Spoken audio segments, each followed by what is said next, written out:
GST में क्या होता है कि इसमें 3 सेक्शन है जीएसटी के प्रोविजन में, आईजीएसटी, सीजीएसटी, एसजीएसटी। ये तीनों प्रोविजन में ही आपको पेमेंट करनी है और तीनों प्रोविजन के हिसाब से आपको चलना पड़ेगा। तो जीएसटी में हमारी सबसे पहले रजिस्ट्रेशन करना पड़ता है। रजिस्ट्रेशन कब किसको करना पड़ेगा? अगर स्टेट मैटर है, अगर आप स्टेट के अंदर ही माल बेच लो, सपोज करो कोई भी सर्विस या गुड्स अगर आप स्टेट के अंदर ही बेच लो, तब तो आपको 40 लाख की एग्जम्पशन है नॉर्मल स्टेट को। और बाकी कुछ स्टेट्स हैं, जैसे नॉर्थ ईस्ट में कुछ स्टेट्स हैं, त्रिपुरा हो गया, नागालैंड हो गया, आसाम हो गया, ये सारे जो स्टेट्स हैं ना, इनको 20 लाख का एग्जम्पशन है। उसके बाद जैसे तेलंगाना हो गया, ऐसे ऐसे कुछ स्टेट्स हैं, स्पेसिफिक कुछ स्टेट्स हैं, उनको 20 लाख का एग्जम्पशन दिया हुआ है। और अगर बाकी जो स्टेट्स आप बोल दो गुड्स में, तो उसको 40 लाख का दिया हुआ है। तो उनके लिए 20, और नॉर्मल स्टेट जैसे पंजाब, हरियाणा, दिल्ली, महाराष्ट्र, ये सब के लिए 40 लाख का एग्जम्पशन है। तो 40 लाख तक अगर आप स्टेट में अंदर परचेस करते हो, सेल करते हो, तो आपको जीएसटी नंबर लेने की जरूरत नहीं है। और सर्विसेज के केस में अगर कोई सर्विस दे रहे हो, जैसे डॉक्टर हो, चार्टर अकाउंटेंट हो, सीएस हो, लॉयर हो, आप प्रैक्टिस कर रहे हो, तो उस केस में आपको 20 लाख का एग्जम्पशन है। 20 लाख के ऊपर अगर आप क्रॉस कर जाता है turnover during the financial year, तो आपको लेना पड़ेगा। लेकिन इसमें एक क्या चीज़ समझना है कि सपोज करो अगर आप 1 रुपया की भी, 100 रुपया, 200 रुपया, 500 रुपये के भी अगर आपने कोई इंटर स्टेट ट्रांजेक्शन कर लिए, इंटर स्टेट कौन सा होता है? स्टेट से बाहर। अब देखो इंडिया में हम बैठे हैं, चाहे हम बॉर्डर में क्यों ना बैठे हैं, ठीक है ना, अगर गुड़गांव में बैठा हूँ, मैं गुड़गांव में हूँ, मैं हरियाणा के अंदर हूँ, अगर मैं दिल्ली में माल बेचता हूँ, मैं दिल्ली, मेरा प्लेस ऑफ बिजनेस मेरा गुड़गांव है, हरियाणा स्टेट में आता है, अगर मैं दिल्ली में माल बेचता हूँ ना, चाहे वो बॉर्डर ही क्यों ना हो, मेरे को इसको जीएसटी नंबर मैंडेटरी लेना पड़ेगा। वहाँ पे जो 40 लाख की जो थ्रेशोल्ड है वो खत्म हो जाएगी। सेम वैसे ही कोई भी आप परचेज करते हो तो भी आपको जीएसटी इनपुट नहीं मिलेगा अगर आप स्टेट मैटर में बैठे हो। अगर आप स्टेट के अंदर बैठ के बिजनेस कर रहे हो, सपोज करो आप महाराष्ट्र के अंदर बैठ के बिजनेस कर रहे हो, महाराष्ट्र से माल परचेस कर रहे हो, आप अनरजिस्टर्ड डीलर हो, आप रजिस्ट्रेशन नंबर लिया ही नहीं, क्यों? आपकी सेल नहीं है 40 लाख की, आपने सोचा मैं क्यों लूँ, तो आपको जीएसटी में जो परचेस पे जो आपका इनपुट टैक्स क्रेडिट वो लगा रहे, जो टैक्स लगा रहे ना, वो तो 1 लाख का माल लिया, 1 लाख पे 18,000 का जो जीएसटी लगा रहे, वो आपको नहीं मिलेगा। वो तभी मिलेगा आपको, क्रेडिट पास तभी होगा जब आप भी रजिस्टर्ड डीलर होगे और वो भी रजिस्टर्ड डीलर है। अगर आपने दोनों रजिस्टर्ड डीलर है तो आपको जो है इनपुट क्रेडिट मिल जाएगा। ये सबसे बड़ा बेनिफिट है इस लॉ में। जीएसटी लॉ में ये होता है कि आप रजिस्टर्ड डीलर से कोई भी माल परचेस करोगे ना, तो आपने जो पैसा सरकार को दिया है, जो उनको पैसा दिया, वो भी गवर्नमेंट के खाते में जमा कराएगा। वो पैसा आपको जब रिटर्न फाइलिंग और जीएसटीआर 1 में दिखाए, सपोज करो टाटा सन्स महाराष्ट्र में बैठा, बॉम्बे में, टाटा सन्स ने रिलायंस को माल बेचा, अब टाटा सन्स बिल करेगा रिलायंस को, टाटा सन रजिस्टर्ड है और रिलायंस भी सपोज करो रजिस्टर्ड है, तो टाटा सन जब भी माल बेचेगा तो जीएसटीआर 1 जो है टाटा सन्स फाइल करेगा cell return, that is called cell return GSTR 1, हम 1 करके बात कर रहे हैं, ठीक है ना। और जब वो पेमेंट करेंगे वो 3B, उसको जीएसटीआर 3B बोलते हैं। अगर जीएसटीआर 1 वो फाइल कर देते तो रिलायंस को इनपुट टैक्स क्रेडिट जो है वो मिल जाएगा 2B में, ठीक है ना। अगर वो फाइल नहीं करेंगे तो इनको नहीं मिलेगा। तो दोनों ही रजिस्टर्ड होना चाहिए और दोनों कंप्लायंसेस पूरा करना चाहिए, ठीक है। अभी सबसे पहले हमें ये देखना है कि जीएसटीआर 1 आज 11 तारीख है, तो जो रेगुलर है ना, जो हर महीना जो मंथली रिटर्न फाइल करते हैं, उनकी आज ड्यू डेट है, आज लास्ट ड्यू डेट है। आज जून का जो है, जुलाई 11 तारीख हो गया, तो जून की जो सेल्स हुई है ना, वो रिटर्न आज फाइल होना ही है। आज जुलाई 11 है, आज करना ही करना है ऑन और बिफोर 11th। और पेमेंट जो करनी है 3B की, वो करनी है 20 जुलाई तक। तो जून की जो आपने पेमेंट कलेक्शन किया है जो भी पार्टियों से, वो जुलाई 20 तक कर देनी है। तो आज हम लोग देख लेते हैं कि कैसे हम लोग इसके प्रोविजंस को फिलअप करते हैं।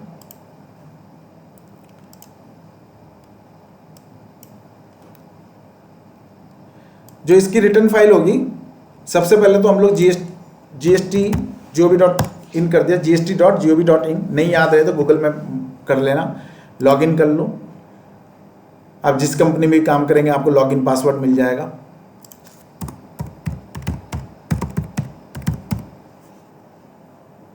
स्क्रीन क्लियर दिख रहा है ना? हाँ सर। कैप्चा जब तक आपको समझना है क्लिक करते रहो, कोई प्रॉब्लम नहीं है। आज अगर नहीं करूँगा तो फिर इंटरेस्ट लग जाएगा। तो देखो ये पोर्टल में आ गए। अभी क्या बोल रहा है, मई तक फाइल है, अभी जून पेंडिंग है दोनों। जून का क्या क्या पेंडिंग है अभी पहले GST 1 देख लेते हैं। ये रिटर्न डैशबोर्ड में जाएंगे, रिटर्न डैशबोर्ड। अब यहाँ से हम फाइल करेंगे। हमारे पास एक ही इनवॉइस है, एक ही करेंगे। लेकिन फाइल करने से पहले ना एक चीज़ देख लेना है। देखो ये नया अमेंडमेंट आया है। जो भी लॉ एक बार लॉ बन जाता है ना, उसके बाद अगर कोई भी चीज़ करेक्ट होता है या रिवाइज होता है, उसको अमेंडमेंट बोलते हैं हम लोग। तो अमेंडमेंट क्या, अभी लेटेस्ट अमेंडमेंट आया है कि DI, इसमें क्या है कि पहले ना हमें वो देखना पड़ेगा, सर्विसेज में जाएंगे पहले, क्लिक, रिटर्न, ये टैक्स लाइबिलिटी ITC कंपैरिजन ये जरूर चेक कर लेना। देखो पहले सर्विसेज में गया, सर्विसेज में जाके ये रिटर्न में गया, सर्विसेज रिटर्न, देखो सर्विसेज रिटर्न में जाके ये tax liability and ITC comparison, ये बहुत मैंडेटरी है। फाइनेंशियल ईयर डाल दो 23-24। इसमें देखना कि कोई मिसमैच तो नहीं है। आपने कोई भी रिटर्न अगर मिसमैच फाइल किया है तो इस जो करंट मंथ चल रहा है इसमें आपको ठीक कर लेना है। देखो क्या बोल रहा है, फाइनेंशियल ईयर कब से शुरू होता है, अप्रैल से मार्च तक। देखो ये अप्रैल से मार्च तक का हिसाब बता रहा है, अप्रैल 23 से लेकर मार्च 24 तक का हिसाब बता रहा है। तो इसमें क्या बोल रहा है, अप्रैल में कोई डिस्प्यूट नहीं है, एकदम ओके है, जीरो, कोई लाइबिलिटी नहीं थी, कुछ नहीं है। हमने मई का भी फाइल कर दिया, हमारी जो लाइबिलिटी हमने पे कर दिया, ये देखा ना 100%, मतलब कोई डिस्प्यूट नहीं है। अगर इसमें डिफरेंस होता है ना, 100 की जगह 90 होता है, 80 होता है, इसका मतलब आप ना कुछ मिसमैच कर चुके हो, कुछ पेमेंट में मिसमैच हुई है आपकी, तो वो आपको फाइंड आउट करके आपको रिटर्न में ठीक करना पड़ेगा। अब हम लोग चलते, कोई मिसमैच नहीं है, 100% ही है। उम्मीद भी करते सबका 100% ही होगा, क्योंकि आजकल सब कंप्लायंस बहुत अच्छे से मेंटेन करते हैं। अब हम लोग फाइल करेंगे, तो फाइल में चलें, डैशबोर्ड में जाएंगे, फाइल, रिटर्न्स। अब इसमें क्या करना है, क्लिक। अगर हमारा नील रिटर्न है, कोई सेल नहीं है, पहले तो हम क्वार्टर चूज करेंगे। हमारे क्वार्टर क्या है, 1 है, फर्स्ट क्वार्टर है। एक क्वार्टर जून जुलाई अप्रैल में जून का ये एक क्वार्टर है। इस क्वार्टर के अंदर कौन सा मंथ बोल रहा है। अभी हो सकता है आपने अप्रैल में भी फाइल नहीं किया, इंटरेस्ट के साथ आपको फाइल करना पड़ेगा, लेकिन आपने कर दिया है, हमने कर दिया, तो अभी जून सेलेक्ट करेंगे। अगर आपने जून सेलेक्ट कर लिया और मई का फाइल नहीं किया तो आपको करने नहीं देगा, पहले आपको मई फाइल करना पड़ेगा। तो ऑटोमेटिकली सब कुछ ऑटो ड्राफ्टेड होकर आता है, तो आपने कर दिया। जून क्लिक करते ही GST 1 खोल दिया, ड्यू डेट बता दिया 11/7। इवन होम पेज पे भी आपको ड्यू डेट दिख जाएगा। इस ड्यू डेट पे आप प्रिपेयर ऑनलाइन करो, प्रिपेयर ऑनलाइन।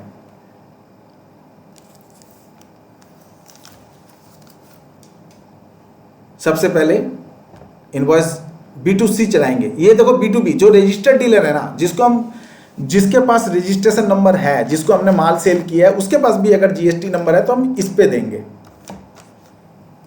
Add record. अब उसकी सेल यहां पे चढ़ जाएगी, उसके GST नंबर यहां पे आएगा, उसके जो GST नंबर है,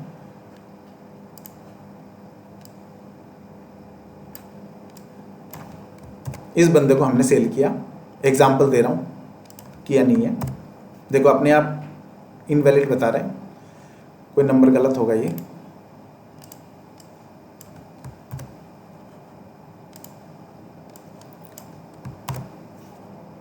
ले लिया, ठीक है ना।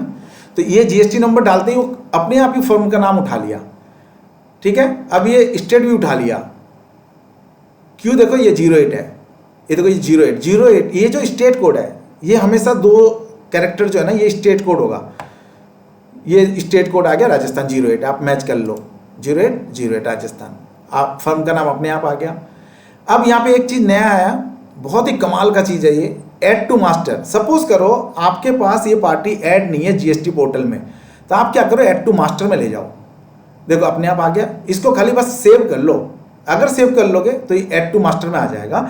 फिर दोबारा ना आपको कुछ नहीं करना, बस आप नाम भी GST नंबर कुछ भी टाइप करोगे ना, वो अपने आप ही उठा लेगा। आधा भी करोगे तो वो अपने आप उठा लेगा, ठीक है ना। ये ऐड टू मास्टर बहुत ही कमाल की चीज़ है, जब भी आप फाइल करोगे अपने आप उठ जाएगा। तो ये नया फीचर्स आया है ऐड टू मास्टर में, लेकिन हमें करने की जरूरत नहीं है अभी, क्योंकि मेरा क्लाइंट नहीं है, मैं तो एग्जाम्पल दे रहा हूँ, ठीक है। उसके बाद आप आ जाओ, उसकी इनवॉइस नंबर डाल दो, उसका इनवॉइस डेट डाल दो, इनवॉइस वैल्यू क्या होता है, पूरा अमाउंट, मतलब आफ्टर टैक्स। देखो इनकम टैक्स में हम पढ़ेंगे आफ्टर टैक्स और बिफोर टैक्स, वो मैं अभी बता रहा हूँ आपको। यही लैंग्वेज इस्तेमाल करना, इवन कहीं भी आप इंटरव्यू दोगे ना, यही इस्तेमाल करना लैंग्वेज। इससे आपको डिसेंसी लगेगी और लगेगा हाँ बहुत हाईली एजुकेटेड पर्सन आप मेरे सामने बैठ के, एक्सपीरियंस होल्डर बैठ के एक इंटरव्यू दे रहे हैं। आफ्टर टैक्स बिफोर टैक्स, ठीक है ना, पीबीटी और PAT, profit after tax, profit before tax.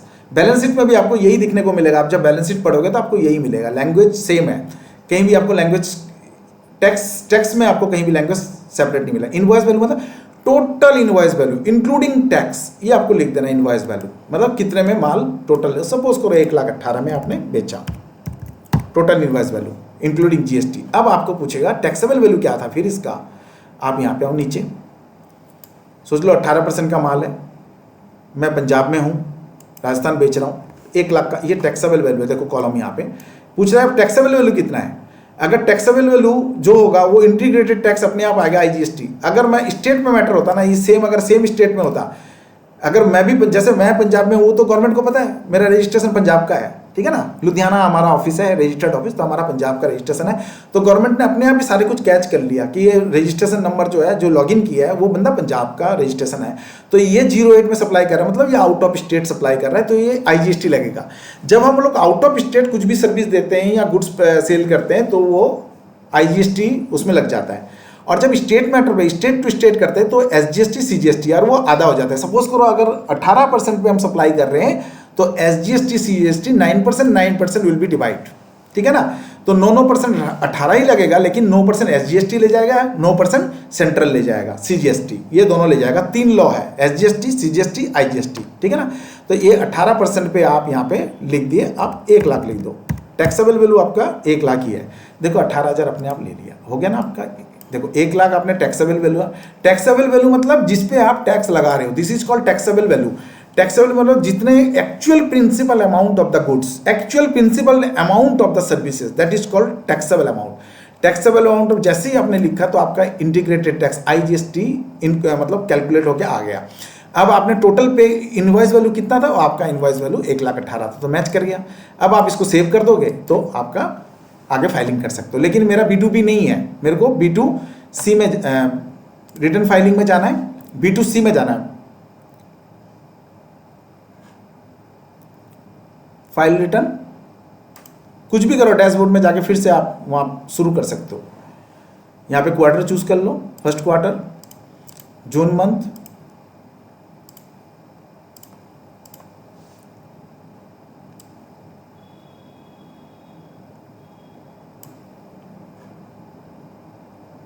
Outward supply GSTR 1, ये आउटवर्ड सप्लाई है, मतलब हमने जो माल बेचा है उसका रिटर्न है ये जीएसटीआर 1। हमने सेल, हमेशा जीएसटीआर 1 सेल रिटर्न होता है, only and only sale return, no purchase. Purchase का कोई डिटेल्स इसमें है ही नहीं, सिर्फ सेल। अगर आपने नील रिटर्न फाइल करना है, सपोज करो पूरे महीने में आपकी कोई सेल ही नहीं है, कुछ भी नहीं है, तो आप ये फाइल नील रिटर्न कर देना, बस आपने कुछ नहीं करना। फाइल स्टेटमेंट, जैसे ही फाइल स्टेटमेंट करोगे आपके पास ओटीपी आएगा। ओटीपी 2 जगह आएगा, 2% के पास 2 तरीके से ओटीपी आएगा। या तो एक ओटीपी आपके मोबाइल नंबर में आएगा जो रजिस्टर्ड यहाँ पे है, ऑथराइज रिप्रेजेंटेटिव, इसके लैंग्वेज अलग है। देखो इनकम टैक्स में कोई भी अपना नंबर डाल के पेमेंट कर सकता है, 10 नंबर डाल दो और किसी भी अकाउंटेंट का ही मोबाइल नंबर डाल दो, पेमेंट कर दो। लेकिन जीएसटी में उसी के पास ओटीपी जाएगा जो यहाँ पे ऑथराइज पर्सन है, ठीक है। ऑथराइज पर्सन कैसे ढूंढोगे? अगर आप सोच लो कि नई कंपनी में ज्वाइन कर रहे हो, आपको पता ही नहीं ऑथराइज पर्सन कौन है, तो आप क्या करोगे? पूछोगे, वो बोलेगा मुझे नहीं पता, वो बोलेगा मुझे नहीं पता। तो आप सीधा कुछ मत करो, यहाँ पे जाओ, सर्विसेज में आके यूजर सर्विसेज में जाओ। यूजर सर्विसेज में जाके ना आप यहाँ से डाउनलोड सर्टिफिकेट में खोलो, इसका कोई चार्जेस तो है नहीं, क्लिक कर लो। जैसे क्लिक करोगे ना ये डाउनलोड हो जाएगा। देखो ये डाउनलोड हो गया। देख लो कौन यूजर इसका रिप्रेजेंटेटिव है, उसका नाम आएगा, उसका पोजीशन आएगा, सब कुछ आ जाएगा, उसका रेजिडेंस एड्रेस, जहाँ का बर्थ प्लेस है, जहाँ वो रहता है, उसका आ जाएगा, ठीक है ना। तो यहाँ पे कौन है, इस केस में हमने रजिस्टर्ड पर्सन ढूंढना है ना, कि किसके पास ओटीपी जाएगा, उनसे कॉन्टेक्ट करूंगा। ये देखो कंपनी के रजिस्ट्रेशन ऑफिस, रजिस्टर्ड ऑफिस आ गया, कंपनी का नाम आ गया, कंपनी रेगुलर में है, ठीक है ना। ये वर्ड आ गया, कौन से वर्ड है, क्या है, सब कुछ आ गया। उसके बाद आप आ जाओ, प्लेस ऑफ बिजनेस आ गया, एक ही है।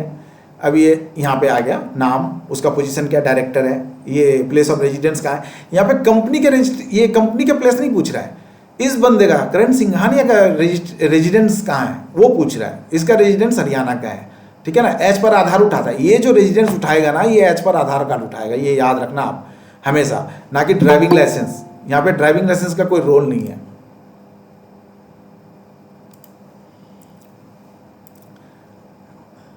ठीक है, यहाँ पे ड्राइविंग लाइसेंस का कोई भी रोल नहीं है, यहाँ पे एच पर आधार जो है वो उठा लेगा। ठीक है, अब आपको पता चल गया ये बंदा, अब ये बंदा कंपनी में क्या पोजीशन होल्ड करता है। अब आपको सर्च करने में कोई दिक्कत नहीं है, उनके पास जाइए, सर आपके पास ओटीपी आएगा या आपके मेल पे ओटीपी आएगा। देखो वो मेल अकाउंट जो है ना इसमें जो रजिस्टर्ड है उनके पास ही आएगा। देखो दो चीज़ है, ओटीपी जब फाइल, तीन चीज़ से फाइल कर सकते हो, या तो आप डीएससी लगा दो, अगर कंपनी है तो डीएससी लग जाएगा, ठीक है ना। पार्टनरशिप फर्म है तो भी डीएससी लग जाएगा। अगर डीएससी नहीं लगाना चाहते हो आप तो कोई दिक्कत नहीं है, डीएससी लगाओगे तो ओटीपी का कोई चक्कर ही नहीं है, सीधा डीएससी लगा दो, डीएससी ऑलरेडी साइंड होता है आधार से, ठीक है ना। तो अगर डीएससी नहीं है तो आप ओटीपी ले लो। ओटीपी दो तरीके से आता है, या तो मोबाइल में आएगा जो ऑथराइज पर्सन है, ठीक है ना, या फिर उनके मेल पे आएगा, जो भी मेल यहाँ पे दिया हुआ है। तो आप यहाँ पे फाइल करो, प्रिपेयर ऑनलाइन, जीएसटी 1 में जाके क्लिक करना। जो लेट ज्वाइन किए उनको बोलना चाहता हूँ, काफ़ी क्लास निकल चुका है, 9:30 में स्टार्ट हो चुका है, तो जो भी है यहाँ से देखो आप, ठीक है। अगर आपका B2B है इनवॉइस तो यहाँ जाओगे आप, अगर आपका B2B नहीं है तो B2C है तो यहाँ जाओगे। अब यहाँ पे एक कैच याद रखना, अगर आपकी B2C में कोई सेल 2.5 लाख से ऊपर की है, एक इनवॉइस अगर 2,50,000 से ऊपर है तो आपको B2C लार्ज इनवॉइस में जाना पड़ेगा। ये हर जगह ये इंटरव्यू में पूछते हैं, ये इसलिए पूछते हैं कि आप सच में पोर्टल में जाके काम कर चुके हो, आपको नॉलेज है कि नहीं, इसी से पकड़ा जाएगा, ठीक है ना। अगर आपको पूछेगा कि B2C और जो स्मॉल इनवॉइसेस है और B2C लार्ज इनवॉइस क्या इकट्ठे डालना है अलग अलग डालना है, ऐसे पूछेंगे तो आपको बोलना है नहीं, B2C जो लार्ज इनवॉइस नहीं है वो अलग कॉलम है और B2C लार्ज इनवॉइस है वो अलग कॉलम है। तो बोलेगा कितने का अमाउंट है उसका कैपिंग, देखो यहाँ लिखा हुआ है, आपको दिख रहा है ना, टैक्सेबल आउटवर्ड सप्लाई, देखो ये यहाँ पे 2.5 लाख लिखा है ना, ये देखो 2.5 लाख की कैपिंग है। 2.5 लाख के ऊपर मोर देन 2.5 लाख के ऊपर जो भी आपकी इनवॉइस होगी ना वो यहाँ पे डालना है, B2C not B2B, B2B only here.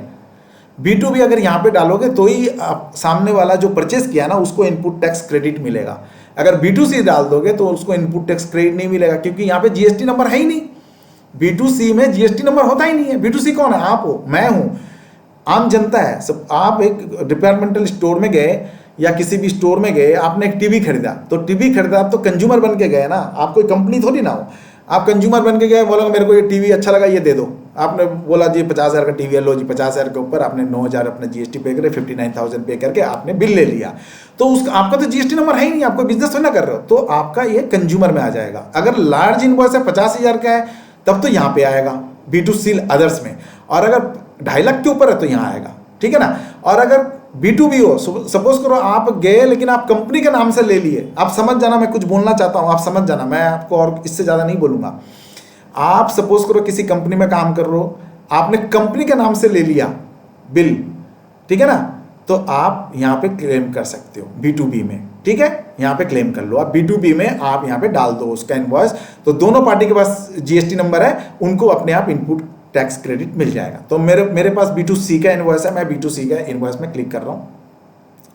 अब करूँगा ऐड रिकॉर्ड, ऐड रिकॉर्ड में पॉइंट ऑफ, यहाँ पे जो है ना पॉइंट ऑफ सप्लाई जो है ना place of supply, place of supply मुझे चूज करना पड़ेगा यहाँ पे, क्योंकि यहाँ पे जीएसटी रजिस्ट्रेशन नंबर है नहीं। अगर जीएसटी रजिस्ट्रेशन नंबर होता तो अपने आप कैच कर लेता प्लेस ऑफ सप्लाई। तो प्लेस ऑफ सप्लाई मुझे पंजाब चूज करना है, कि मैंने लोकल पंजाब के अंदर ही दिया, तो पंजाब सेलेक्ट कर लिया। अब देखो पंजाब सेलेक्ट करते ही ना 2 कॉलम खुल गया, सेंट्रल स्टेट, देख लिया ना आपने। अगर मैं इसको दिल्ली कर देता हूँ तो ये, चलो गोवा कर दिया तो देखो ये आईजीएसटी खुलेगा, देखो आईजीएसटी खुल गया, ठीक है ना। ये अपने आप कैच करेगा, सब कुछ ऑटोमेटेड है, लेकिन उसको पता है जीएसटी पोर्टल को कि जो ये बंदा अभी जो लॉगिन किया है, ये बंदा listdial.com, ये जो प्राइवेट लिमिटेड कंपनी ने जो लॉगिन किया है, ये 03 मतलब पंजाब का रजिस्टर्ड नंबर है, पंजाब में रजिस्ट्रेशन, इसकी कंपनी पंजाब में स्टैब्लिश्ड है, तो इन्होंने पंजाब उठा लिया, आईजीएसटी सीजीएसटी। अब मैं प्लेस ऑफ सप्लाई क्या है, पीओएस मतलब प्लेस ऑफ सप्लाई, तो मैं पंजाब सेलेक्ट कर लिया, पंजाब चला गया, तो देखो आईजीएसटी एसटी अपने आप आ जाएगा, आ गया ना, सेंट्रल और स्टेट। आईजीएसटी उसमें आता है आउट ऑफ स्टेट में, और अगर लोकल है, लोकल स्टेट है, सेम स्टेट है तो सेंट्रल और स्टेट आ जाएगा, CGST SGST। ठीक है, अब करना क्या, रेट। अब मेरे को रेट चूज करना है, तो 18% रेट है। टैक्सेबल वैल्यू पूछ रहा है, तो टैक्सेबल वैल्यू 2900 है। देखो अपने आप काउंट हो गया 261 रुपया। ठीक है ना, अब मैं क्या करूंगा, इसको सेव कर लूंगा। सेव करते रिक्वेस्ट एक्सेप्टेड।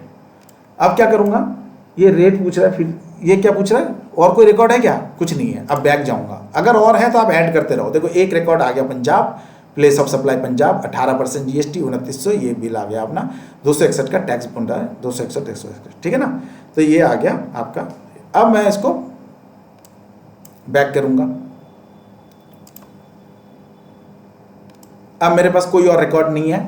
अब एक चीज करना पड़ेगा, यहाँ पे एक रिकॉर्ड दिखा दिया, जो कि एक इनवॉइस है, 1 इनवॉइस दिखा दिया। अब इनमें मैं फॉल नहीं करता, नहीं दिखाया। एक्सपोर्ट मेरा कोई सेल नहीं है, मैंने एक्सपोर्ट सेल होगा तो यहाँ पे आएगा। अगर B2B B2C लार्ज इनवॉइस है, 2,50,000 से ऊपर का कोई इनवॉइस है तो यहाँ आएगा। अगर B2B चाहे वो 10 रुपए का सेल क्यों ना, वो यहाँ आएगा। B2B मतलब बिजनेस टू बिजनेस, आपके पास भी GST नंबर है, सामने वाले जो जिसको आप सेल कर रहे हो उसके पास भी GST नंबर, चाहे आप 2 रुपए की माल क्यों ना बेचो, वो यहाँ पे आएगा। ठीक है ना, तो उनको इनपुट टैक्स क्रेडिट मिलेगा, अदरवाइज नहीं मिलेगा। अब ये जो कॉलम है ये HSN कोड है। अब HSN कोड भी आपको डालना पड़ेगा। ठीक है, क्लिक करो क्योंकि मैंडेटरी हो चुका है HSN कोड। अब आप कैसे HSN कोड सर्च करो, कैसे करोगे HSN कोड सर्च, यहाँ पे जाओ। आपको वैसे तो इनवॉइस में सारे HSN कोड होता ही है, पहले से ही प्री डिफाइंड होता है। अगर नहीं है सर्च कर लो। तो HSN कोड क्या मेरा सर्विस प्रोवाइडर में आता है, सर्विस प्रोवाइडर डाल के देखता हूँ, यहाँ पे नहीं आएगा, क्लियर चीज नहीं आएगा। तो हम क्या करेंगे, इसके लिए वहाँ पे जाएंगे। HSN कोड हमें नहीं ले रहा है। आप सबसे बढ़िया तरीका है HSN कोड के लिए, आप यहाँ पे जाओ, सर्विसेज, यूजर सर्विसेज जाना। फिर देखो सर्विसेज, फिर यूजर सर्विसेज, यहाँ पे क्लिक करके सर्च HSN कोड करना। यहाँ से सबसे बढ़िया तरीके से आपको सर्च हो जाएगा, वहाँ पे एरर दिखाता है। HSN में अब तो ना 2 चीज होता है HSN का, एक तो गुड्स का होता है, डिस्क्रिप्शन में क्लिक करो। अब 2 चीज होता है, एक गुड्स होता है, एक सर्विसेज होता है, दोनों के HSN अलग अलग है। ये HSN का फुल फॉर्म क्या है, हार्मोनाइज्ड नोमेनक्लेचर सिस्टम। ये क्या होता है, इंटरनेशनल मार्केट में कोई भी गुड्स की एक आइडेंटिफिकेशन नंबर होता है, जिससे कि सपोज करो एक चीज आप इंडिया में बना रहे हो। देखो आप कोई अगर चीज बना रहे हो, प्रोडक्ट बना रहे हो, AC बना रहे हो या कुछ भी बना रहे हो, आपको जरूरी थोड़ी ना कि आप सिर्फ इंडिया के लिए बना रहे हो, आप एक्सपोर्ट भी तो कर सकते हो, है ना। तो जो प्रोडक्ट आप एक्सपोर्ट करते हो, तो ये GST नंबर में जो HSN कोड आ रहा है ना, वो इंटरनेशनली सेम होता है। वो उससे प्रोडक्ट को पहचान लेते कि ये AC है, ये फ्रिज है, ये TV है, ये मोबाइल है। तो HSN कोड से ये पहचान होता है इंटरनेशनल मार्केट में। उनकी बारकोड जब स्कैनिंग होती है ना, बारकोड इसीलिए बनाई जाती है कि स्कैन करके वो उसके प्रोडक्ट का HSN कोड, प्रोडक्ट का डिस्क्रिप्शन सारे कुछ उसमें HSN कोड में फीड होता है ऑलरेडी। तो बस बारकोड स्कैन करता है, उसका सारे कुछ आ जाता है और बिल बन जाती है ऑटोमेटिक। बिल में ऑटोमेटिक खींच लेगा HSN कोड, प्रोडक्ट प्राइस, ये वो सब खींच लेगा, आपको कुछ बोलने की जरूरत नहीं है, सब सॉफ्टवेयर ले लेगा। तो HSN कोड जो होता है ये हार्मोनाइज्ड नोमेनक्लेचर, ये सिस्टम है इंटरनेशनल मार्केट में, ये आइडेंटिफिकेशन हो सके इसीलिए ये बनाया गया HSN कोड को। तो आपने गुड्स अगर सिलेक्ट करना है तो गुड्स में क्लिक करो, अगर सर्विस में करना है तो सर्विस करो। तो मैं गुड्स में करूंगा तो एरर दिखाएगा, मेरा तो सर्विस प्रोवाइडर हूँ मैं, सर्विस प्रोवाइडर में गया मैं सर्विस प्रोवाइडर के HSN, मेरे को पता नहीं है, भूल गया मैं। तो मैं अभी ढूंढूंगा यहाँ पे क्या मेरे HSN कोड क्या है।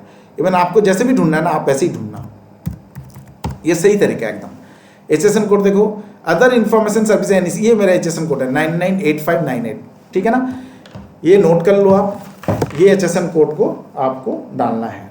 ये मेरा है, आपका HSN कोड आपके हिसाब से आप अपने आप सर्च करना। गुड्स है तो गुड्स, सर्विस है तो सर्विस, आप अपना जो भी सर्विस है, आप जैसे कोई प्रोफेशनल सर्विसेज दे रहे हो तो प्रोफेशनल सर्विस टाइप करो, है ना। पेइंग गेस्ट सर्विसेज दे रहे हो तो पेइंग गेस्ट करो, ये जो भी है आपका सर्विसेज वो आप ढूंढो और इसमें डालो। ठीक है, तो अभी मैं डैशबोर्ड में आ जाता हूँ।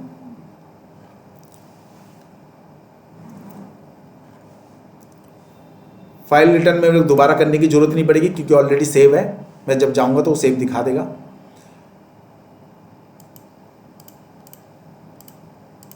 GSTR 1 क्लिक करूंगा, देखो GSTR 1,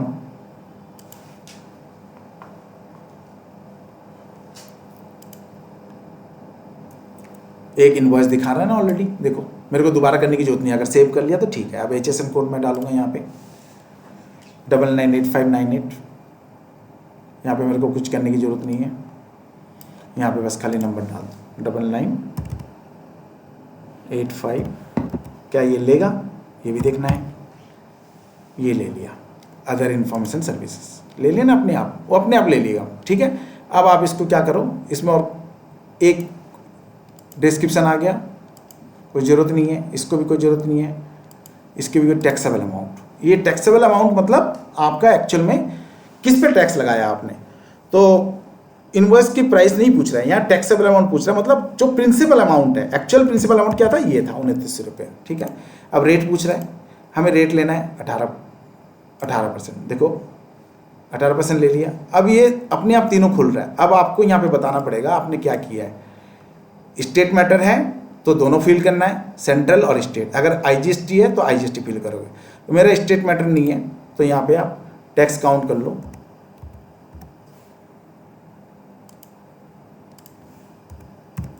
ये आ गया, बस ऐड कर लो इसको।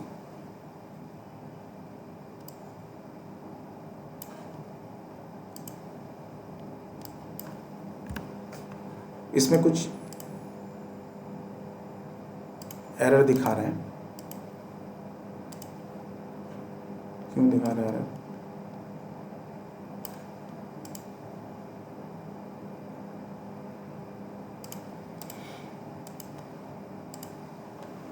सेंट्रल स्टेट, अच्छा ये गलती कर दिया था शायद।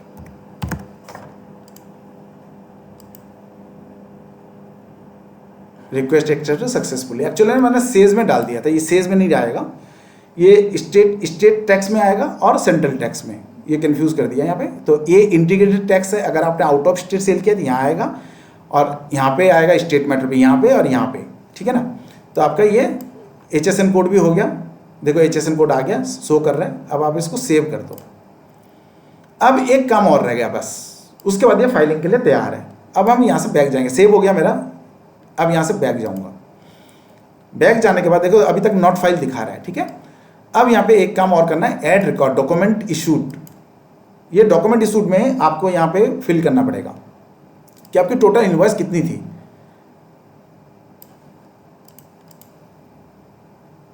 Add document, add document click करते खुल गया फॉर्म। अब इनवॉइस नंबर पूछ रहा है ये।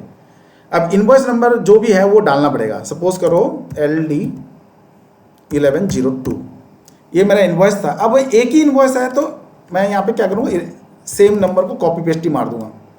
एक इनवॉइस है, ये डालना पड़ेगा। अगर ये नहीं डालोगे ना तो रॉन्ग हो जाएगा। अगर अब मेरा 2 इनवॉइस है तो मैं इसको क्या करूँगा, 2 की जगह 3 कर दूंगा।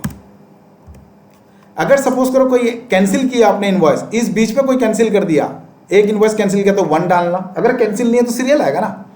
आपने इनवॉइस नंबर 2 इशू किया, 1102 इशू किया तो 1103 आ गया। अगर आपने कोई कैंसिल किया है तो 1104 आ जाएगा, और क्या होगा 1104। हो सकता है बीच में कोई कैंसिल किया तो 1 डाल दो। तो आप कैंसिल मत करो, ठीक है ना, आपका सीरियल करो। क्योंकि मेरा तो कैंसिल नहीं है, सिंगल इनवॉइस है, तो 1102 कर दो।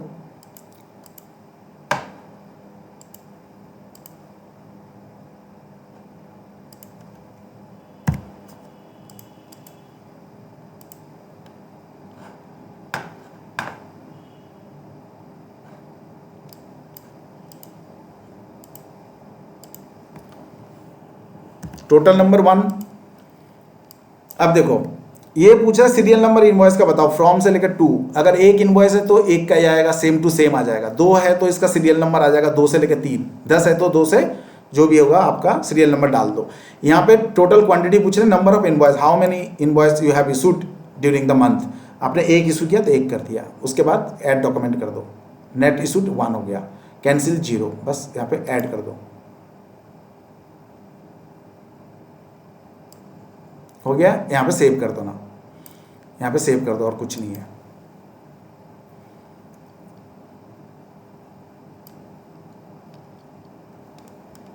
GST पोर्टल में नया नया अमेंडमेंट आते ही रहता है।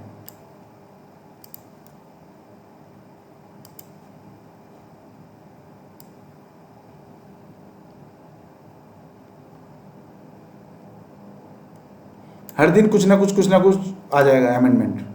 ये देखो एक्सेप्ट कर लिया। क्यों नहीं कर रहा था? क्योंकि यहाँ पे डबल एक कॉलम और खुल गया था, इसलिए नहीं कर रहा था। कुछ भी एरर होगा ना तो एरर अपने आप बता देगा आपको कुछ भी सोचने की जरूरत नहीं है, टेंशन लेने की जरूरत नहीं है, अपने आप बताएगा। ये सॉफ्टवेयर पता है किसने बनाया? आप लोगों को शायद पता होगा, ये सॉफ्टवेयर इंडिया का बहुत बड़ी कंपनी है इन्फोसिस, उसने बनाया ये सॉफ्टवेयर को। इन्फोसिस ने भी 2-4 और भी सॉफ्टवेयर कंपनी का हेल्प लेके बनाया होगा, लेकिन इसका मेन कॉन्ट्रैक्ट जो है ना, गवर्नमेंट ऑफ इंडिया ने कॉन्ट्रैक्ट जो है इन्फोसिस को दिया है ये कॉन्ट्रैक्ट, और आज भी इन्फोसिस ही इसको मेंटेन करते हैं। इन्फोसिस सब कुछ इसका रिस्पॉन्सिबिलिटी हैंडल करते हैं। ये पोर्टल शुरू से लेकर एंड तक जो है इन्फोसिस ने ही बनाया और वही मेंटेनेंस देखते हैं, ठीक है। तो ये अब आपका ना ये तैयार है। अब यहाँ पे रिफ्रेश कर सकते हो, ये रिफ्रेश है। अगर आप रिफ्रेश नहीं करोगे ना तो एरर दिखाएगा बार बार, तो आप रिफ्रेश कर दो। अब डॉक्यूमेंट हो गया काम। यहाँ पे आप यहाँ पे बैक जाओ, सेव कर दो, एक्सेप्टेड हो गया। अब यहाँ पे बैक चले जाओ। अब देखो हमारे ये जीएसटी पोर्टल में जीएसटी और 1 जो है, अगर हमने नील रिटर्न फाइल नहीं करना और बिल के हिसाब से फाइल करना है तो हमारे लिए तैयार हो गया। क्या क्या डालना है? एक ये कॉलम डाला B2C, अगर B2B तो B2B आ जाएगा, B2C भी है तो B2C भी आ जाएगा, लार्ज इनवॉइस है तो लार्ज इनवॉइस आ जाएगा। 3 ये हो गया। अगर एक्सपोर्ट नहीं है तो एक्सपोर्ट यहाँ पे आता है, एक्सपोर्ट नहीं है तो नहीं है। उसके बाद यहाँ पे सीधा आपने डॉक्यूमेंट इशूड HSN कोड को सर्च करके डालना है। HSN कोड कैसे सर्च करते हो वो बता दिया। Document issued, number of invoices आता है डॉक्यूमेंट इशूड, वो कर दिया। अब आप ना जनरेट समरी कर दो। जनरेट समरी कर दिया, उन्होंने बोल दिया भाई हो गया आपका जनरेट समरी हो गया। अब क्या करना है? एक बार आप ना इसको रिफ्रेश कर दो। अब आप इसको क्या फाइल कर सकते हो? प्रोसीड टू फाइल समरी, तो प्रोसीड टू फाइल कर देते हैं। अब हमारे पास आएगा, हमें फाइल करने से पहले एक चीज देखना पड़ेगा, ये दोनों लाइन को देख लेना। देखो HSN कोड और डॉक्यूमेंट इशूड एकदम मिसमैच नहीं होना चाहिए, नहीं तो ब्लंडर हो जाएगा, ठीक है। HSN code wise summary outward supply, आप आउटवर्ड सप्लाई मतलब आपने सेल किया, तो ये क्या बोल रहा है? ये बोल रहा है कि आपका टोटल टैक्सेबल वैल्यू कितना था? 2900 का। टैक्स कितना बना? स्टेट एंड वो दोनों मिला के आपका ये टैक्स बना। स्टेट को इतना दिया आपने, सेम टू सेम होगा, 1 रुपये डिफरेंस नहीं होगा। स्टेट को SGST दिया आपने, ये CGST दिया। अगर IGST होता तो IGST का कॉलम यहाँ पे आ जाता और ये दोनों 0 हो जाता, ठीक है। देखो 2900 0 261 एकदम मैच कर गया फाइल, और कुछ नहीं करना।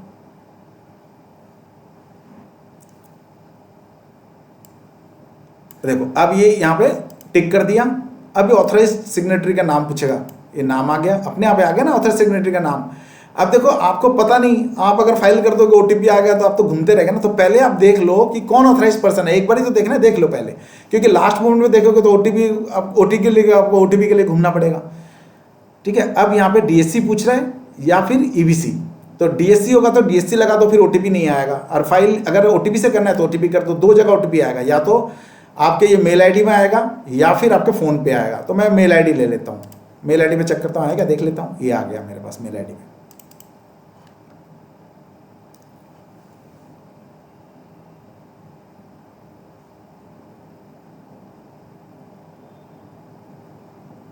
ना भी नहीं आया, ये दूसरा है, ये आया, ये OTP आया, यहाँ से कॉपी कर दो, गलती नहीं होगा।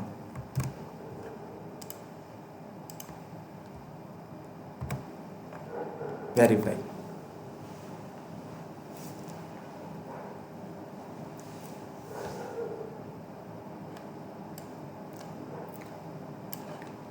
क्या बोल रहा है? फाइल हो चुका है। क्या मेरे पास मेल आ गया फाइलिंग का?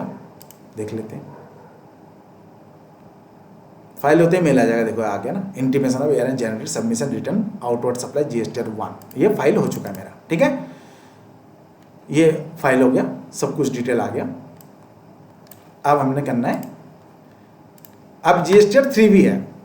GST 3 भी जो है वो, इसकी ड्यू डेट है 20 तारीख को। अब इसका हम आज नहीं करेंगे, हम 20 तारीख से पहले करेंगे पेमेंट करने से पहले हमें क्या चीज़ देखना पड़ेगा, ये चीज़ समझ लो ध्यान से। सर्विसेज में क्लिक करेंगे, पहले देखना पड़ेगा मेरी जो लाइबिलिटी थी, क्या मेरे पास लाइबिलिटी, पहले एक बार चेक कर लेते हैं इसको। लाइबिलिटी थी, मेरे पास पैसा है क्या? पहले कैश लेजर और क्रेडिट लेजर को समझ लो। ये कैश लेजर क्या है? कैश लेजर वो है, सपोज करो कि कैश से पेमेंट करनी है, कोई इंटरेस्ट आपका पड़ गया, कोई पेनल्टी पड़ गई, कोई डिले पेमेंट का है, कुछ भी आपका इंटरेस्ट हो गया, तो वो कैश लेजर से ही पेमेंट आपको एक्स्ट्रा कैश जमा करा के करना पड़ेगा, ना कि इनपुट से आप कर पाओगे। इनपुट क्रेडिट से आप नहीं कर पाओगे, ठीक है। क्रेडिट लेजर में वो होगा जो आपके, सपोज करो कोई भी चीज आपका वो ऐसा चीज है जो आपने परचेज किया हुआ, वो उसकी जो इनपुट क्रेडिट है वो क्रेडिट लेजर में आ जाता है, ठीक है ना। तो ये चीज आपको ध्यान रखना है। अभी देखो क्रेडिट लेजर में कोई अगर इनपुट होगा तो वो आ जाएगा, नहीं तो नहीं आएगा, ठीक है। अभी हम लोग चलते हैं 2B देखते हैं। हमें इनपुट टैक्स क्रेडिट जब 3B फाइल करेंगे ना, हमें क्या क्या देखना है, हमें सबसे पहले ये देखना पड़ेगा हमारा आरटीसी क्या है, क्या नहीं है, तो पूरा कैश से पेमेंट करेंगे, ठीक है। तो हम लोग डैशबोर्ड में जाते हैं, फाइल रिटर्न में,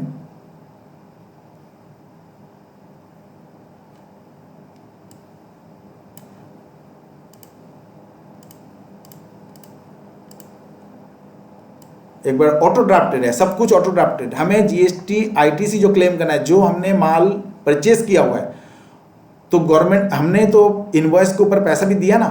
सपोज करो 1 लाख का माल लिया, 18,000 रुपये टैक्स दिया, 1,18,000 तो हमने पार्टी को दे दिया जिससे हमने माल परचेज किया, ठीक है ना। तो वो अभी गवर्नमेंट को रिटर्न जमा कराएगा, सबमिट करेगा और पेमेंट जमा कराएगा 3B में। पहले GSTR 1 वो फाइल करेगा सेल कि भाई हमने माल परचेज किया, तो सेल फाइल करेगा GSTR 1 में। उसके बाद 20 से पहले, ऑन और बिफोर 20 जो है, जो क्वार्टरली रिटर्न फाइल करता है ना, उसका 22 तारीख को शायद ड्यू डेट है, लेकिन हमारे जो रेगुलर है उसका 20 तारीख को ड्यू डेट है, ठीक है ना। तो अगर 2B फाइल जो फाइल करेंगे रिटर्न GSTR 1, तो ये हमें मिलेगा, और उनको 20 तारीख तक पेमेंट कर देनी है। 11 तारीख तक उनको GSTR 1 फाइल करना पड़ेगा और 20 तक पेमेंट करनी पड़ेगी 3B में। पेमेंट करने जैसे ही GSTR फाइल कर देगा, हमारा यहाँ पे 13 तारीख के बाद ना ऑटो जनरेटेड हो जाता है। यहाँ पे अभी 13 तारीख के बाद अभी दिखेगा, देखो GSTR 2B से हमें आईटीसी क्लेम करना है, जो भी हमने परचेज किया ना, तो जो हमने टैक्स दिया गवर्नमेंट को, तो इसीलिए गवर्नमेंट क्या बोला, 20 तारीख को पे करो। आप देखो अभी क्या बोल रहा है, GSTR 2B shall be available only after last cut off date 13/7/2023। मतलब 11 तारीख तक रिटर्न फाइल करने का ड्यू डेट है, 1-2 दिन कट ऑफ मिलता है, 13 तारीख को ये जनरेट हो जाएगा ऑटोमेटिक।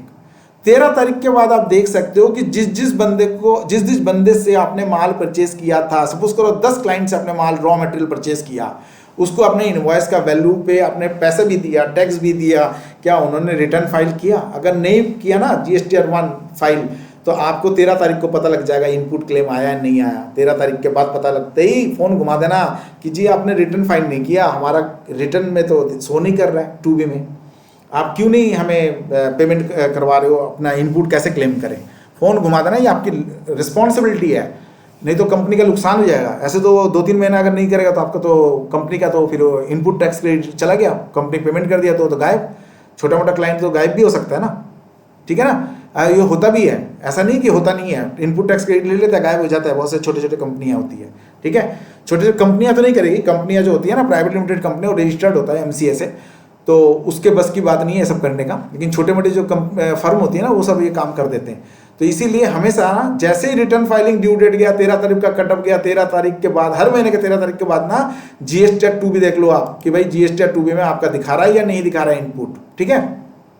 ये है, कोई भी अगर आपको लेट फी देना है, पेनल्टी देना है, तो आपको कैश लेजर में आपको डिपॉजिट करना पड़ेगा, कैश लेजर में, और उसके बाद वहां से पेमेंट होगी। और अगर कोई इनपुट टैक्स क्रेडिट अगर आपका होगा तो वो क्रेडिट लेजर में दिख जाएगा, ठीक है। अच्छा, अब ये लाइबिलिटी लेजर क्या है, इसको भी देख लेते हैं। एक लाइबिलिटी लेजर भी है।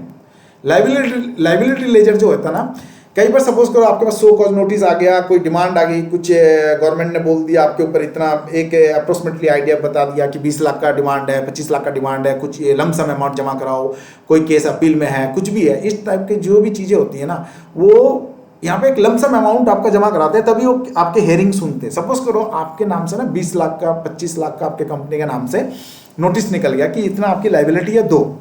अब आपको क्या करना पड़ेगा, आपके पास नोटिस आ गया, डिमांड नोटिस बोलते हैं उसको। अगर डिमांड नोटिस अगर आ गया तो ये नहीं कि आप चुपचाप बैठे रहेंगे तो आपका वो GST नंबर भी कैंसिल हो जाएगा, प्लस कुछ भी हो सकता है, ठीक है।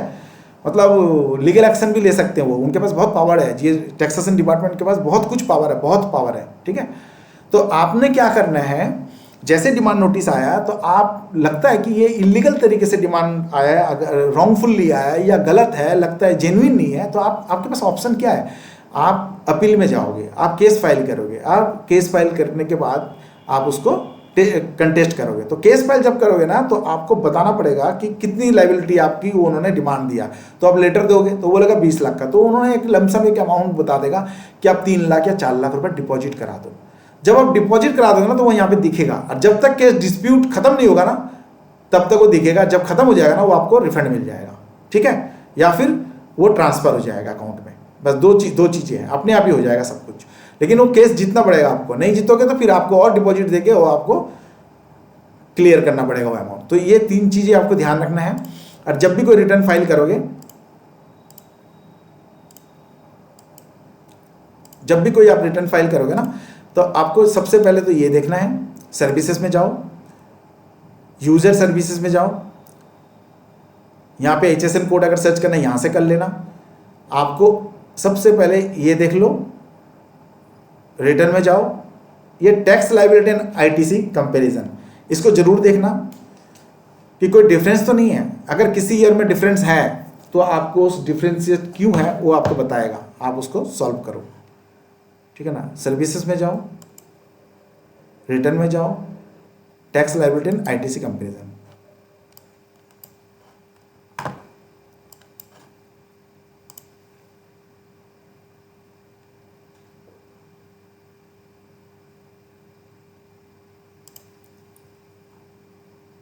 रिटर्न, यहाँ पे फाइनेंशियल ईयर डालना है, कौन से ईयर का आप पूछ रहे हो। 23-24 चल रहा है, 23-24 देखेंगे हम करंट ईयर पे। अब यहाँ पे आपको ये बता देगा कोई आपका डिफरेंस है क्या, कोई डिफरेंस नहीं है। लास्ट जो मंथ था वो अप्रैल में एकदम क्लियर है, कुछ भी नहीं है। जून में मई के मंथ में आपका 100% है, कोई डिफरेंस नहीं है, तो ये ओके हो गया, ठीक है ना। आप इसको डाउनलोड भी कर सकते हो, ठीक है। अब आपको GST में TDS करता है उसका प्रोविजन आपको बता देता हूँ, ठीक है। GST में क्या होता है, जो गवर्नमेंट कंपनियां होती है ना, जैसे एक एग्जांपल ले लो, SAIL, Steel Authority of India Limited. Suppose करो आपकी एक गवर्नमेंट कंस्ट्रक्शन कंपनी में आप काम कर रहे हो। देखो आप जॉब कर रहे हो, आप कहाँ पे काम करोगे ये हमें भी नहीं पता, लेकिन आपको ये प्रोविजन पता होना चाहिए, आपको उस टाइम टेंशन नहीं लेना। सपोज करो आपका मिसमैच कर रहा है, आपका जो आपने सेल परचेज किया उसका मिसमैच आपको आ सकता है ये GST की वजह से, तो आपको वो देखना पड़ेगा कि GST की वजह से है ये, आप सोच लेना पहले ही। सपोज करो आप कोई कंस्ट्रक्शन कंपनी में काम कर रहे हो, ठीक है। कंस्ट्रक्शन कंपनी में काम करते हुए आपको ना दिल्ली मेट्रो रेल ने आपको एक कॉन्ट्रैक्ट दे दिया। दिल्ली मेट्रो रेल का एग्जांपल लेता हूँ, वो गवर्नमेंट की कंपनी है। दिल्ली मेट्रो ने आपको एक मेट्रो रेल स्टेशन बनाने के लिए आपको, या पूरा लाइन को बिछाने के लिए पूरा कॉन्ट्रैक्ट दे दिया कि आप मेट्रो रेल बनाओ हमारे लिए, आगे एक्सटेंशन करो, दिल्ली से नोएडा से भी आगे बढ़ाओ इसको। तो ना आपको एक कॉन्ट्रैक्ट जो देगा ना वो 2.5 लाख के ऊपर अगर कोई कॉन्ट्रैक्ट होता है, 2,50,000 से ऊपर अगर कोई कॉन्ट्रैक्ट हो जाता है, तो आपको क्या करना पड़ेगा, आपको सबसे पहले उनके साथ जो कॉन्ट्रैक्ट साइन होगा ना, जो पेमेंट करेंगे ना, वो पेमेंट पे आपको 2% का टैक्स काट लेंगे। टैक्स मतलब GST काटेंगे, 2% का GST काट के वो पेमेंट करेंगे। जो भी पेमेंट करेंगे 2% का आपको वो काट लेंगे। अगर गवर्नमेंट के साथ कोई कॉन्ट्रैक्ट करते हो, steel Authority of India limited, ये गवर्नमेंट की कंपनी है, ठीक है, इसके साथ कोई कॉन्ट्रैक्ट करते हो, कोई भी पब्लिक प्राइवेट कंपनी कॉन्ट्रैक्ट करती है, तो अगर वो जो भी पेमेंट करेगा तो GST का जो उनका आपको जो पेमेंट देगा ना, सपोज करो 10 लाख का पेमेंट दे रहा है, तो 2.5 लाख के ऊपर जो भी आपका जो भी बनता है ना लाइबिलिटी, कॉन्ट्रैक्ट अगर 2.5 लाख के ऊपर का है तो वो आपको 2% का पेमेंट करते रहे ना, 2% का GST काट के आपको पेमेंट करेगा। अगर आपको पेमेंट नहीं काट के देता है तो वो उनकी फॉल्ट है, आपकी नहीं है। लेकिन कोई भी गवर्नमेंट कंपनी है, प्राइवेट कंपनी के लिए लागू नहीं है, हो सकता है आगे आए तो पता नहीं, अभी तो लागू नहीं है। लेकिन कोई भी गवर्नमेंट कंपनी कोई वर्क कॉन्ट्रैक्ट के बेस पे अगर आपका कोई वर्क कॉन्ट्रैक्ट साइन हुआ है, उनके लिए कोई वर्क एग्जीक्यूट करके दे रहे हो आप, कोई भी वर्क एग्जीक्यूट करने से आपको 2.5 लाख के ऊपर अगर कोई कॉन्ट्रैक्ट हुआ है तो आपको GST में भी TDS डिडक्ट होता है, ठीक है। अब वो डिडक्ट करके आपको जो पेमेंट करेगा, तो पेमेंट करते टाइम ही वो डिडक्ट करके वो आपके अकाउंट में डाल देगा, ठीक है ना। वो डालने के बाद आपको वो रिफंड मिल जाएगा आपके GST अकाउंट में, आपको लेजर में आ जाएगा, अपने आप ही शो करेगा। लेकिन वो उनका रिटर्न फाइल होना चाहिए, अगर वो रिटर्न फाइल नहीं करेंगे तो शो नहीं होगा।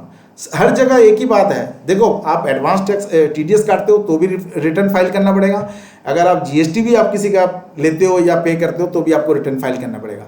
रिटर्न मस्ट है, अगर रिटर्न फाइल नहीं करोगे तो सामने वालों को पता नहीं लगेगा। इसीलिए टीडीएस में भी रिटर्न फाइल करना जरूरी है। अगर टीडीएस में रिटर्न फाइल नहीं करोगे तो सामने वालों को पैन नंबर ही पता नहीं चलेगा कि क्या आपने, कौन से पैन के अगेंस्ट में आपने काटा। वैसे ही आपने जीएसटी में भी आपके अकाउंट में वो रिफ्लेक्ट कर जाएगा जीएसटी नंबर के हिसाब से।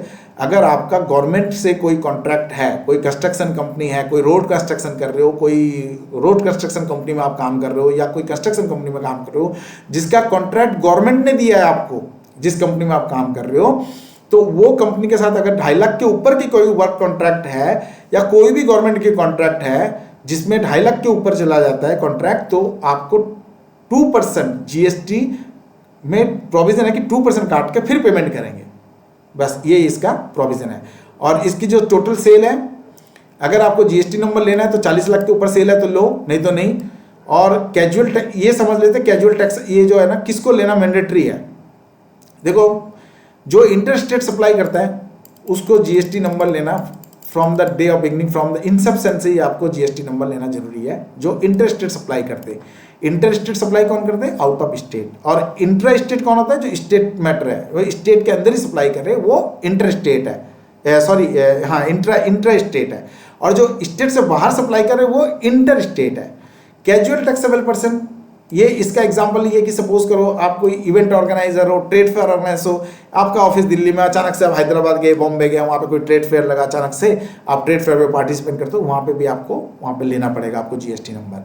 Person taxable under the reverse charge mechanism, कुछ कंपलसरी आरसीएम में अगर फॉलो करते हो, रिवर्स चार्ज अगर आपके अंडर में आ जाता है तो आपको ये लेना पड़ सकता है, ठीक है ना। उसके बाद non resident taxable person, NRI अगर है तो उसको भी, एनआरआई अगर कोई है तो जीएसटी में अगर डील कर रहा है तो गुड्स एंड सर्विसेज में, तो उनको जीएसटी नंबर लेना जरूरी है। देखो, person required deducting TDS under GST, इसमें कौन फॉलो करता है? TDS is to be deducted at the rate of 2% of payment made to the supplier of taxable goods and services where the value exceeding 2,50,000। Individual कोई भी contract है, अगर कोई भी कॉन्ट्रैक्ट 2.5 लाख से ऊपर का है तो आपको जीएसटी काट के ही पेमेंट करेंगे, 2% का टीडीएस काटेंगे। ये गवर्नमेंट, सिर्फ गवर्नमेंट काट सकता है, ये गवर्नमेंट की जो टेंडर है ना, गवर्नमेंट के कॉन्ट्रैक्ट पे ही ये लागू है और किसी कॉन्ट्रैक्ट पे लागू नहीं है। प्राइवेट कोई कॉन्ट्रैक्ट अगर आप बना रहे हो प्राइवेट टू प्राइवेट तो नहीं, ठीक है। उसके बाद क्या बोल रहे हैं? ई कॉमर्स सप्लायर, जो ई कॉमर्स जैसे अमेजन, फ्लिपकार्ट, उसमें अगर कोई डील कर रहा है, ई कॉमर्स प्लेटफॉर्म वाले को ये मैंडेटरी है जीएसटी नंबर लेके काम करना फ्रॉम द इंसेप्शन। अगर आप ई कॉमर्स प्लेटफॉर्म के थ्रू कोई माल बेच रहे हो तो आपको जीएसटी नंबर लेना मैंडेटरी है, ठीक है। ऑनलाइन सर्विसेज दे रहे हो, अगर आप बाहर बैठ के, फॉरेन कंट्री में बैठ के कोई गेम, यहाँ पे गेमिंग ऐप चला रहे हो या कुछ भी चला रहे हो जिसमें कुछ चार्जेस आप चार्ज करते हो, online service provider providing service from outside India to a non registered person in India, तो भी आपको जीएसटी नंबर लेना है। सपोज करो आप चाइना में बैठ के इंडिया में कोई सर्विस दे रहे हो, कोई ऐप के थ्रू आप कोई इनकम जनरेट कर रहे हो, तो भी आपको GST number from the day of beginning आपको लेना पड़ेगा, ठीक है।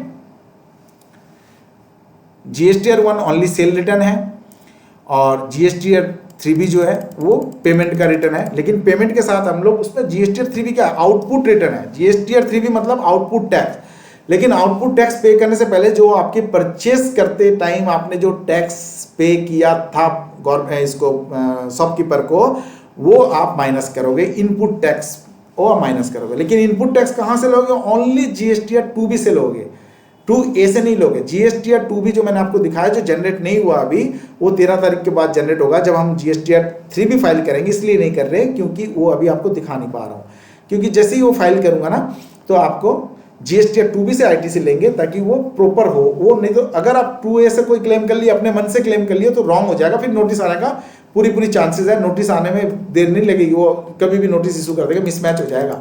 इसीलिए जो भी आईटीसी क्लेम करेंगे जीएसटीआर 2 में दिखाएंगे जिसका रिटर्न फाइल हो चुका है। जीएसटीआर 2B से हम आईटीसी क्लेम करेंगे। तो सपोज करो 1 लाख रुपए मेरा आउटपुट लाइबिलिटी है और मेरा 20,000 रुपये इनपुट टैक्स क्रेडिट है, तो 1 लाख रुपए आउटपुट से माइनस करेंगे परचेस के ऊपर जो मैंने टैक्स पे किया था 20,000 रुपया, वो अगर मेरा 2B में शो कर रहा है उसमें से माइनस करके मेरा जो 80,000 रुपये पेमेंट है वो 3B में मैं पे करूंगा, ठीक है।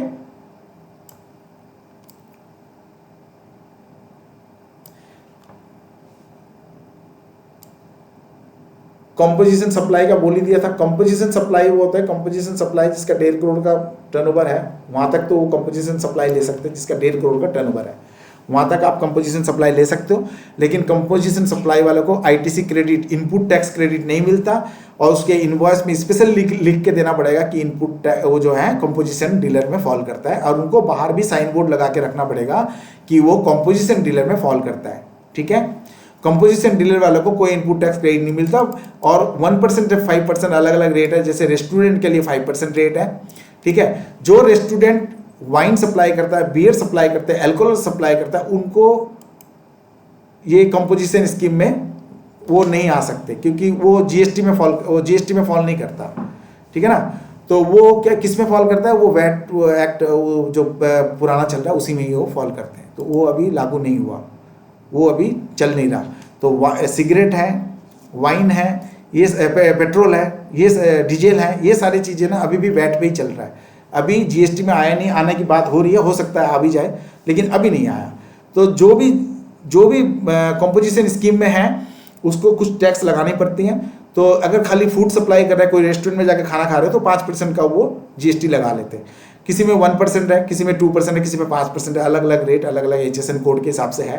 तो कंपोजिशन स्कीम वाले उल्टा आपको टैक्स लगा के, जीएसटी लगा के देंगे, लेकिन उसका रिफंड कहीं नहीं मिलेगा।